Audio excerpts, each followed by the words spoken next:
টানা বৃষ্টিতে আবারও জলাবদ্ধতায় ডুবল বন্দরনগরী চট্টগ্রাম। থমকে গেছে জনজীবন।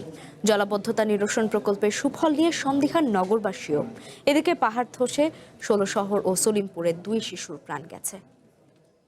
আমার ছোট বোন আমার আব্বু হঠাৎ করে পাহাড় ধসে পড়ে।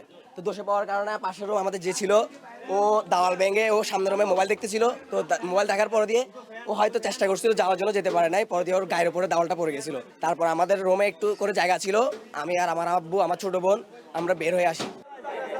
পাহাড় ধস থেকে প্রাণে বাঁচা রিয়াদ জানাচ্ছিলেন মৃত্যুর মুখ থেকে ফেরার শিহরিত গল্প। 16 চশমা হিলের এই ভবনে থাকা রিয়াদরা বেঁচে গেলেও দেয়াল চাপা পড়ে মারা গেছে 6ষ্ঠ শ্রেণীর ছাত্রী সামিয়া। তার পরিবারে এখন শুধুই শোকের মাতম। আলাদা ঘটনায় জেলার সলিমপুরেও মারা গেছে 10 মাসের এক শিশু। আমি কি কোষ বকিয়ান হয়ে গেছি গো, মাটির নিচে পড়েই গেছে, আর উঠতে পারে না। দরজাও ফাঁকা ছিল না যে ঢুক। নির্মাণে নাম্বার 1 শাহ সিমেন্ট। আমরা লাশটা হাসপাতালে প্রেরণ করছি।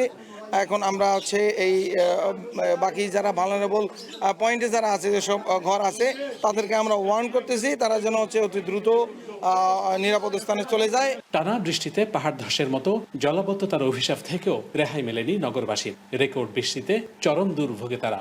অনেক কষ্ট, এই পানির চলাচলের জন্য রিক্সা চলা যাইতেছে না, আবার ভাড়াও পাইতেছি না।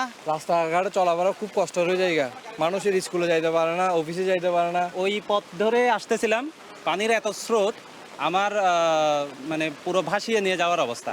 কাজ করতে হবে 4 ফুট, বরাচ্ছে 1 ফিট, 1 ফিট দিয়ে তো হচ্ছে না।